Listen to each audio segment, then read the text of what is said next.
Okay, so I'm Lindsay. I'm Ben. I'm Marina. And I'm Matt.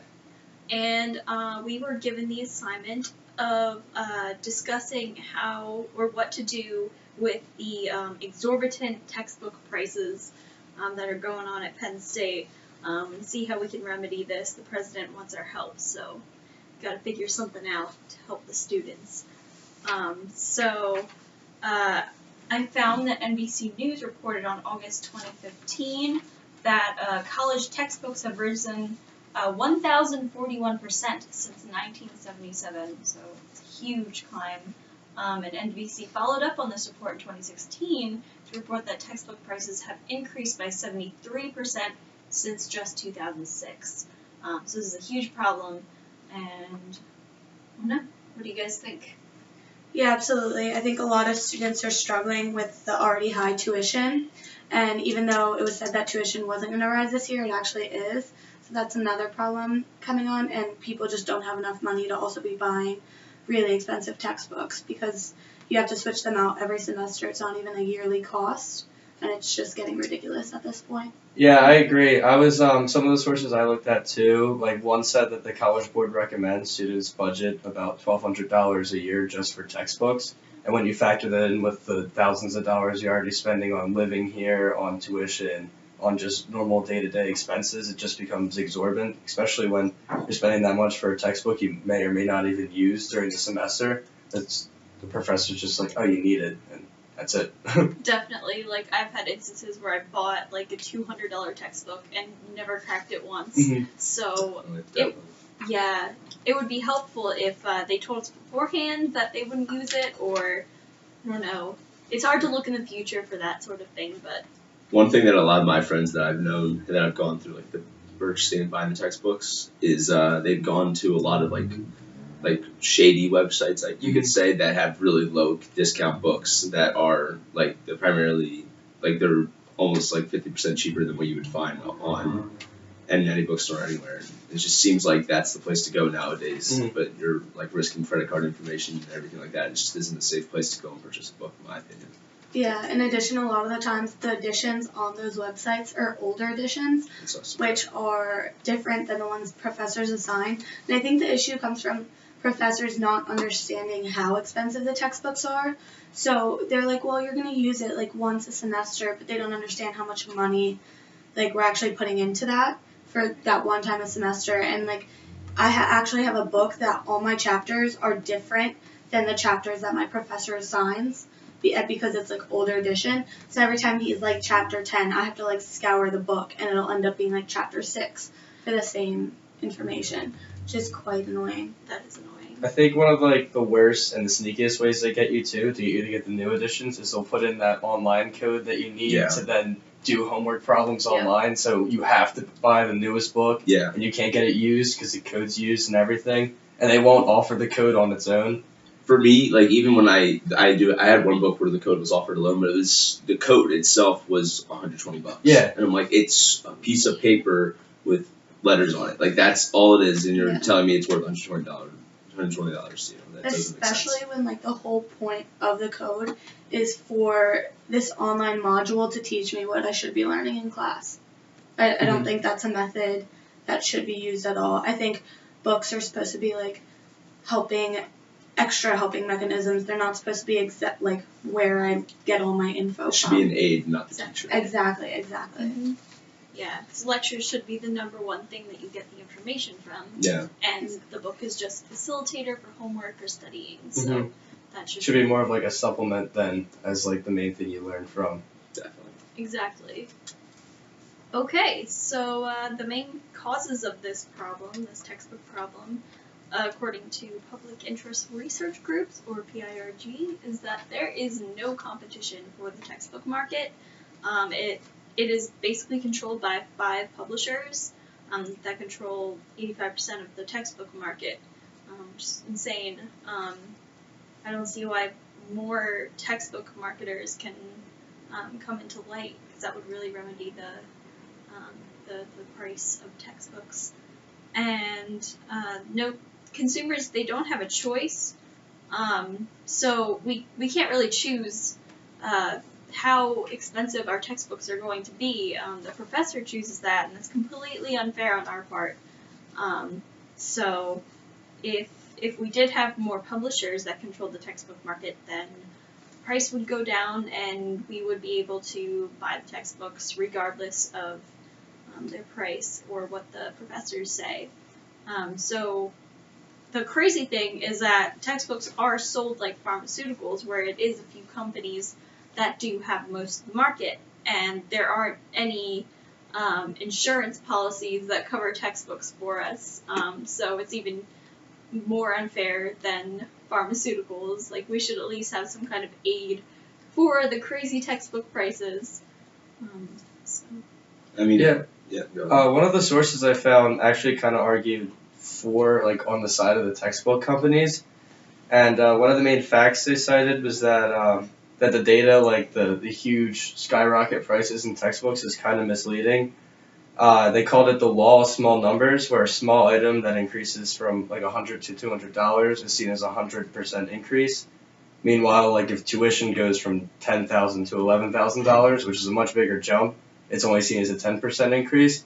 So they're saying how, like, even though on paper it says it's increasing by hundreds of percentages, it's like the actual dollar value compared to how other prices are going up is a lot smaller.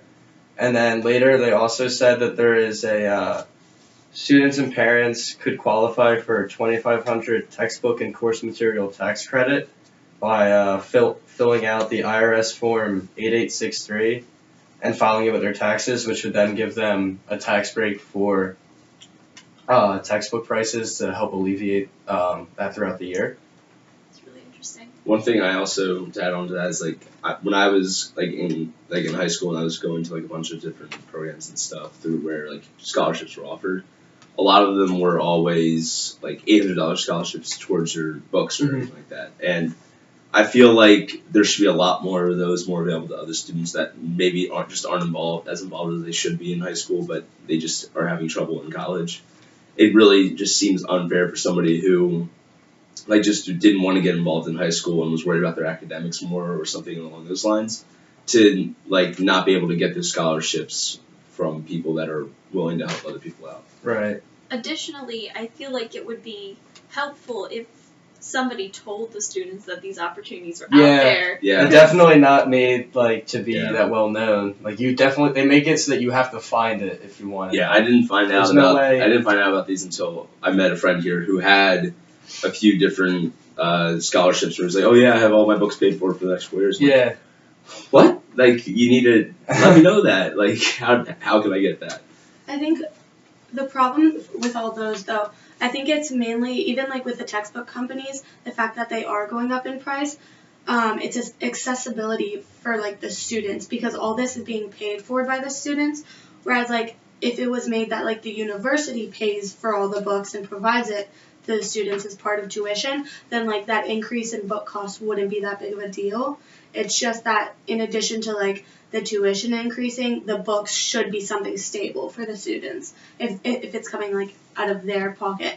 So like I think the textbook companies are really like taking advantage of that, and like along with the problem of like there only being like 5 main publishers, if sometimes professors will choose like books that are like really out there and like a lot different with like a really random publisher, and those books are like less accessible. You have to like scour a million places to actually find them, and when you do find them, like sometimes they're just not as good as the 5 main publishers, which is why they're not known. So I think like those are all issues too with that. Absolutely. I definitely think one of the other really big issues is when they make you have a book that's the like university book. Like I know some of the books you have to buy that you can only get in the bookstore here. Oh yeah. Or like the Penn State textbooks. Like I think our CAS book was a Penn State textbook that you had to buy here, and there's no real way to find like a cheaper version of that online, because what online provider is going to have Penn State's version of a book? Our English 15 book was exactly the same. Yeah, I remember that too. That book had, I think, 5 passages that we read total. Yeah. And I paid $120 for it. I had to do the same thing last year. It just seems silly. Yeah, exactly. So I actually researched that, and I found a book that was the edition lower than our CAS book, and I bought it thinking it would work, and it nope. was completely different. So luckily that was only $4. So, Yeah, but the CAS book, at least this year, was like the exception. I was able to like rent it for like I think like $40 or $30, which I is think no big deal. But like some of the books that you would have to rent here, like say some like higher 400 level class, will be like $150 to have. And even then, like renting, like maybe like the solution and everything, but some of them are books that you can't rent necessarily. Exactly. And also on top of that, renting is still extremely expensive. In my Yeah. opinion. There's certain books that I know Like that the- I've had to rent that are $150. Yeah, and the Right. amount of money they get by renting Yeah. that same book year after year after year is ridiculous. it does feel really cool. So I think also though, like, if you're renting from bookstores, like, you could rent off Amazon Prime, you could rent from the Yeah. bookstore downtown. If our, like, university only provided them or, like, made it so that things are only available through them, they could actually, like, provide them at a much lower price for us and get all that business that, like, all the downtown places and the online places are getting. Definitely. So that's really annoying, too. Like, the money is going to, like, these outside sources that have no way to help us. Like, they're only trying to make money off of us. So do you guys want to start, brainstorming some solutions that we can conquer this problem? Yeah, there was a couple of different solutions I found. One of the first ones that was pretty cool was like some classes are offering zero textbook classes where they just use only open source textbooks that you can find online or buy for like I think $20 like if you really wanted a hard copy, but online they're completely free. And some of the other solutions too, one I found said that like it was pretty much this was coming from the one that said that textbook probably were not an issue like the prices, and they were saying pretty much what students do now, like just rent textbooks or find them for cheaper on like Chegg or Amazon Prime, or to like buy them from a student in the grade above you that had just taken the class and wants to get rid of it. And one of the last solutions I found, which is actually kind of cool, was Senators Durbin and Franken introduced a bill called the Affordable College Textbook Act. And this bill supports the development of open textbooks, which are exactly like traditional books, but they're released under an open license, so the open source textbooks from earlier. But what they would do is they would make there would be more of them, and they would be more accessible, and they would be able to be used in more classes instead of having to specifically take a zero textbook class. They would be available for all classes across the university. So those were my solutions that I came across so far. I had very similar to that solution also, finding the free PDF online. And that would also form bonds between the professors and the students because they would see their conditions, what they have to pay, and they would work with the students to find those open source textbooks and have that help the problem. I think one thing that's interesting to note about like the whole like no textbook classes and the open source document classes, like I think professors could go out of their way and try to create their own material, like workouts, like hand sheets or handouts or worksheets that they can give to their classes, and then they can work on that. And then since it's from the professors teaching the class, it should be their guide for how to learn throughout the class. I think is another thing that we could consider. But that also raises the problem that the students would have to be in class and they would have to have the contact of another student if, say, they were absent or had an interview or something that wouldn't allow them to be in class. They would have to still get those notes because they don't have a textbook to read and learn the information from. So, I mean, that could be a good thing for relationships within the classroom, but also could be really stressful for the student who is absent. Yeah, another issue. Oh, what were you gonna say? More solutions. I think textbooks could be factored into your tuition, and that would be like a main thing because I think if the university was paying for them and providing them for all the classes, they would be able to get them either wholesale at cheaper prices, or they would like pressure professors to choose cheaper textbooks. So I think that would be like a really good solution to that.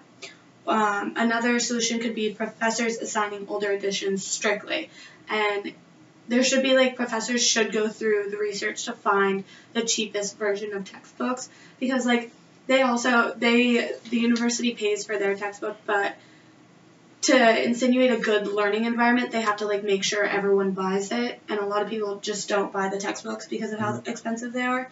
So I think like if professors did that and they assign like the cheapest version, that'd be a really great solution. My AMEC teacher did that actually, and unfortunately it was still ridiculously expensive. But he said, "Yeah, I tried really hard to find the book that had all the material," and he said he would have bought the same book that we would have all bought for the cheapest price because he didn't want to spend as much money as we were too.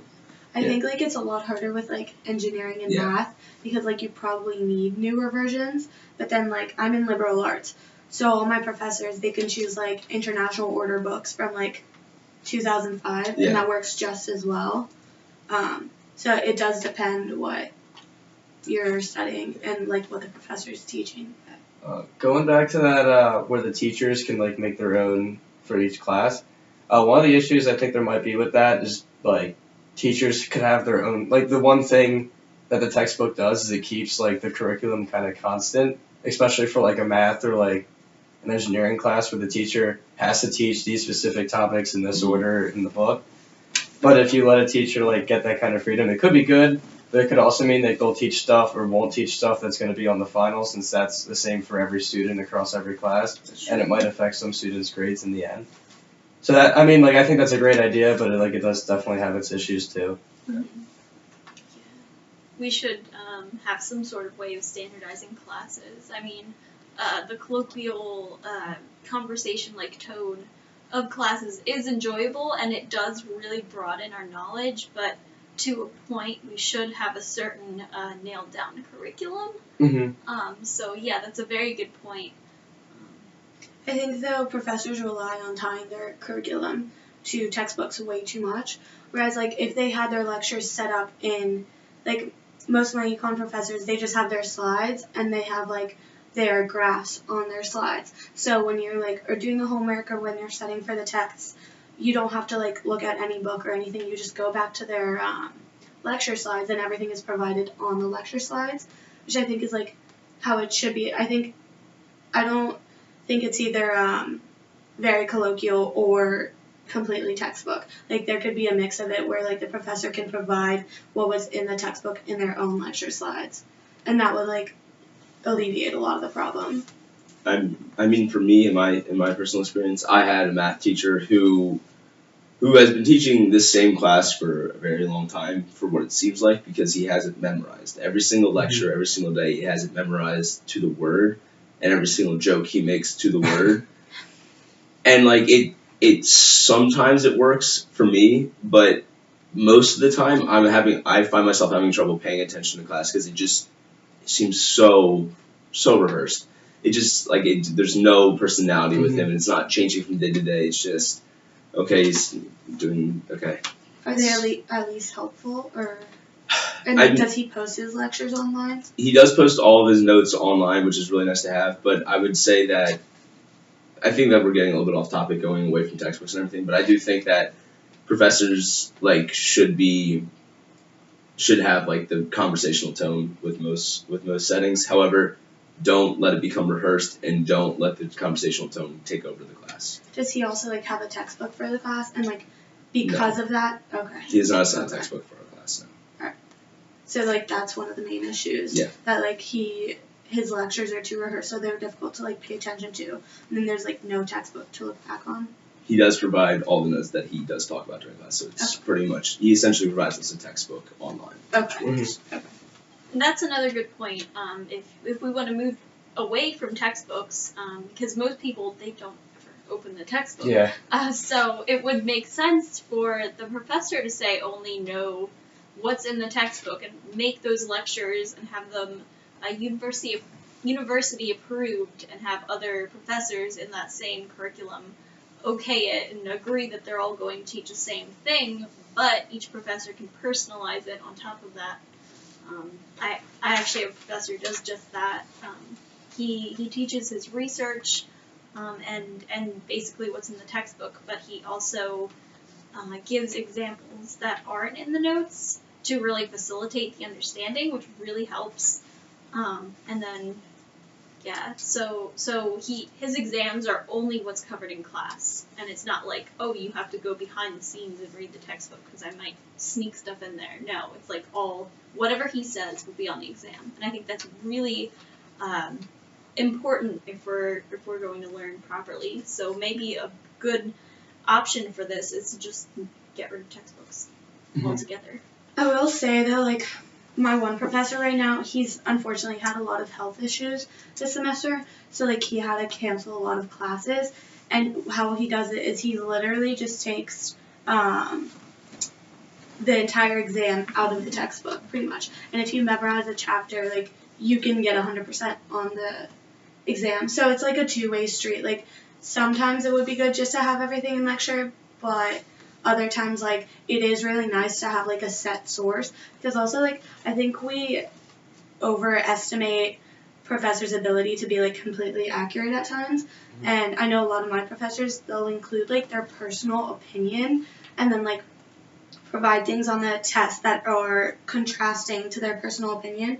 And, like, if students only followed the lecture, they don't actually know the correct answer to, like, one of the things going on in class. Because, like, I don't know, I think a lot of the times I think professors, like, have everything perfectly set, and they should because, like, they're teaching the subject. But sometimes, like, it is nice to have, like, something that's written and proofreaded and published, and you know that this information is, like, the closest thing to accurate you're gonna get. See, that's what's really nice about being an engineering major. Everything is, this is how the real world works, and if it doesn't work this way, the whole world's gonna explode. Yeah. Like that's the beauty of my major. Like, there's a set answer to everything. But when you get into poli-sci, right? Yeah. Poli-sci, economics, and everything like that, people have a lot of different opinions, like the business world too. It really starts to get clouded almost when it comes to the exams. And if you don't really know your professor's stance, you may end up answering, like you were saying, you may end up answering the wrong way.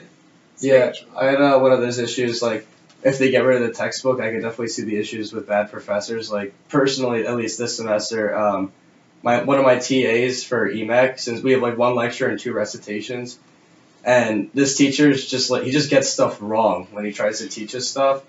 So he'll come in there and he'll, like, read a problem off the board and then start doing it wrong, and the entire class will be telling him, like, no, you're not doing this right at all, like, you gotta stop. And he'll be like, no, this is right, like, I know this, and he's, like, a graduate student, and just will completely ignore it. And then 2 days, and then 2 days later we'll get an email of the correct way to do it from him saying he was wrong, and he's done this, like, 2 or 3 times this semester. So I could definitely see, like, if I didn't have a book to cross-reference with him, or, like, at least in this case I also had the actual professor I could ask too. But if I had a person like that and they were just teaching me, like, oh, no, like, everything he would tell me things I learned, like, back in high school physics, like, no, that's wrong. This is how you actually do it. Which, like, I could understand it, but it was something completely fundamental that, like, it's obviously not wrong. So if I had a professor like that try to tell me and I didn't have any textbook or any cross-reference, I could definitely see screwing up in the future.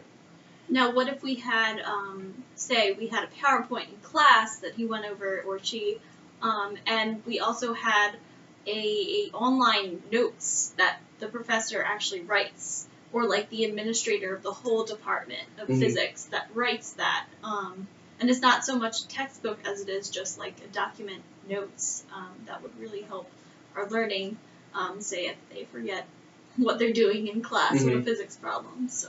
Yeah, I could definitely see that being very helpful. That sounds like a dream to me, honestly. Yeah. If that were to happen, just to have like at the end of the year, we all get final exams for every single class that we take, that practice exams that you can take. But like, if we could get like a complete study guide or something that you could fill out and then have the complete one somewhere else, like on a different document that you can't see yet, and try to fill out the one, like that would be like just. It would just make life so much easier, in my opinion. Just a condensed list of everything you need to know would be absolutely perfect. I think a lot of the times, though, professors will be like, well, we went over this in class, like, that's also you should already know this, blah, blah, and blah. They do have a point with that. Yeah. They do have a point that, like, you should know what you're doing because you've been in class and you've taken 2 exams already, maybe even 3. But at the same time, you're just, like, just a little help from, like, I feel like beyond just the textbook and the classes would be really nice. That's probably what, like, the review that's what, like, most of my professors use the review sessions for, to, like, condense all the info in, like, one class session. And, like, if you have questions about things that, like, were in the lectures and you were like, I don't know how correct this is or like which part you want us to know for the exam. Like in the review session, usually you can go through everything. But like in the case of like our CAS class, like sometimes like our quizzes are based off the chapters, but we don't know exactly what we need to know for it, and like we don't have review sessions for that. So like I guess it would be nice to have like a notes version of it. Mm-hmm. And then again, the other way, just being devil's advocate, we don't want to convince students to just not show up to class because there's an online set of notes. Right. Yeah, that'd definitely be an issue with that. I think that it's important to note like about that point is that like when it comes to people not going to class, it really does come down to either professors. I mean, at Penn State here, I know it's an issue with a lot of the like physics classes and EMAT classes that we have. A lot of the teachers don't speak English as their first language. Yeah. And I feel like we're kind of going to get off topic with this, but I think that it's kind of important to have people, like to have like a year of like just testing them out with students and then seeing how students respond to them. Because I know that like there's ratemyprofessor.com, and I use that a lot when it comes to picking my classes. But when I'm looking at these teachers, it's like they all have A+ rating, but when I go to their class, I can't understand a word that they're saying. And like, sure, everybody in their class got an A+ or higher than a B+, but I'm sitting here, I can't understand him. I have to go to his notes and focus on the notes and not listen to him in lecture. But usually, like those types of professors, their notes are in broken English as well. Yes. So that's like extremely. So like that, those are the cases where like having a set textbook will definitely like pull you through the class. Going back to those were like pros and cons mainly of like having a textbook, not having a textbook. Going back to like if there were either free PDFs online or like if professors just use things that were available to us through like sources that were free. Pros and cons of that. I think like the biggest issue of that sounds like the most utopian, like perfect idea. But like the issues of that is the publishers not getting any money for their texts. So like we wouldn't be able to have any more texts because they can't pay for them. The one thing that Matt mentioned is that there was a state-funded, they started making state-funded open source documents, right? Oh, well, that was a bill they were trying to pass. It hasn't hit, but that's but it's an idea. It's an idea that they're trying to push through. So when I started thinking about that, the one thing that immediately jumped into my mind is state education. Like that, really, that doesn't make any sense to me. I personally think that universities should try to stay private as much as they can, but that's just personal opinion. But by making it like a completely state education, you start to cloud people's minds where people can start thinking that, oh wait, is that really what they want us to know, or is there like, are they just telling us this to make us think something another way? Like it's just it starts to draw more questions than it provides answers in my opinion. Right. And also like the state can't outsource or fund every single publisher, so then it would be like very pick and choose which one. Yes, yeah. But I think a solution is for that. I don't know if you guys know, our Penn State libraries, we have like they pay JSTOR so that we can have a bunch of free PDFs. So like we can access a lot of PDFs that like our Penn State libraries have paid for. And this is mainly because of the fact that like there's so many research professors that they need these articles and journals, etc. So I guess that would be, I'm sure they pay the publishers a good enough amount of money to be able to provide that for us. So maybe like our professors could focus on like mainly just choosing PDFs from those. That'd be really articles interesting. or journals. It also would expand a lot of people's like just interest area, because if somebody reads, like if you're given an article that lightly brushes on the topic that you're talking about like very heavily in class, and it's just like, oh, you should go and read this article before you come to the next class. We can discuss it for about 5 minutes, and then I'll talk about the general topic that they're trying to talk about. Exactly. And then maybe you can read more about the person. I know if somebody wrote a really good article, I would go into deeper to see what else they wrote about. And I feel like it would really help students like try to help find career paths even. Yeah. Absolutely. Yeah. I think the only cons to that, once again, is probably like when, I guess it might be subject based, because like there's so many poli-sci articles online and like through these websites, and you find like so much information. And like I don't know, in engineering are there like a lot of articles and journals? Yes. Case studies, yeah. Okay. Scientific journals, So that would probably work. But you can often just find them online. Like you don't even need to access them through the library, like Google Scholar or something like that. they're very widespread. But I think when I was looking at it, I know that like JSTOR makes you pay $40 for a couple of them. Yeah. Like I they're not noticed all that, free. but Google Scholar does provide a lot of good information. But I find myself finding a lot more articles with the line search, I believe it's called. Yeah.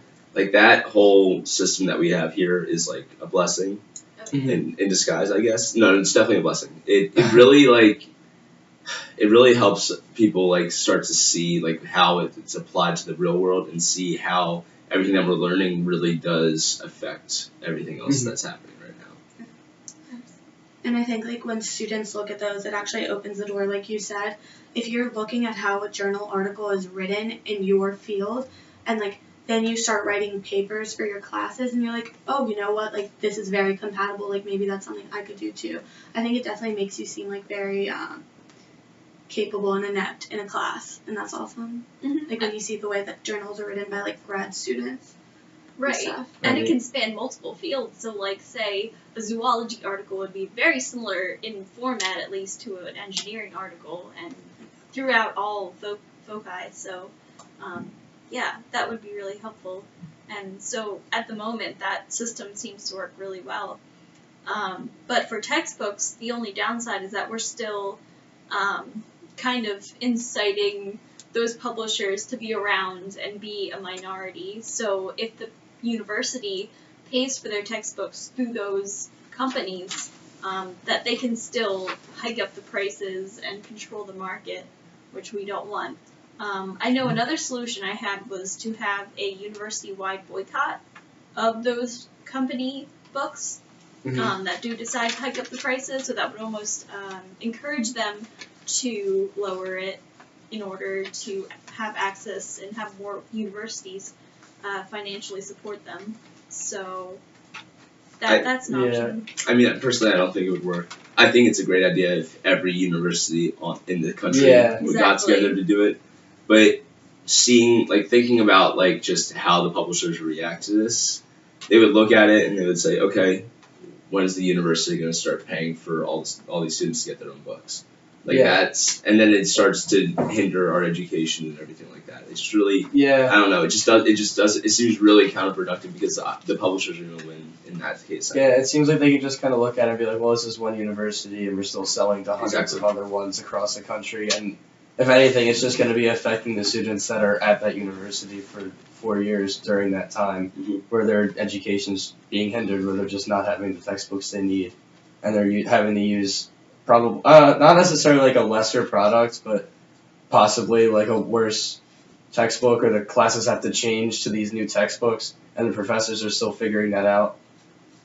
But and then the whole worldwide university system would be off kilter, and Yeah. we would have different curricula. So. And then they could be like, well, he graduated from this university, and they're learning it a different way from everyone else and how they do it. So. I don't know. It could work. It's just like that's one of the major issues I see with it. It's almost like the flu shot issue. Like, it only works if everyone participates. Yeah, exactly. And if not, just unravels and So. So overall, like considering everything, which options do we think are like the most viable? So obviously the free online PDF would be really nice. Would be really good, and I think that I feel like publishers should definitely lower their prices, even if it's only a 10% decrease. I feel like they should try to start making strides to provide like people that can't afford it when they go to college and have to take loans out to buy books. I feel like they should be trying to make strides and take steps to lower the prices so that people are able to afford their books. I think if we start using the PDFs a lot more, then like demand for the books will go down, and then price goes down with demand. So I think that would definitely go well together. Yeah, I remember reading too, like, I don't think the textbook companies would even take that big of a hit by the price decrease, because I hadn't copied down the statistic, I'm not really sure why, but they actually broke down like how much of each dollar per textbook goes like to each source, like to the publisher, to the author. And like the publisher got a ridiculous, like I think the author of the textbook only got 15% of like the proceeds from the book. Meanwhile, the publisher is making tons more, and they weren't the ones that even put the book together. So I feel like if they were to take a hit in the prices, it wouldn't put that much not that it wouldn't put that much pressure, but it wouldn't be enough to where a publisher would be put out of business or have actual financial issues in producing books in the future. I also think it's really important to note that like professors should be trying to offer alternate sources that the university or any university would say, you know what, this is a viable source. You can use this in your classes for say an older edition for a textbook.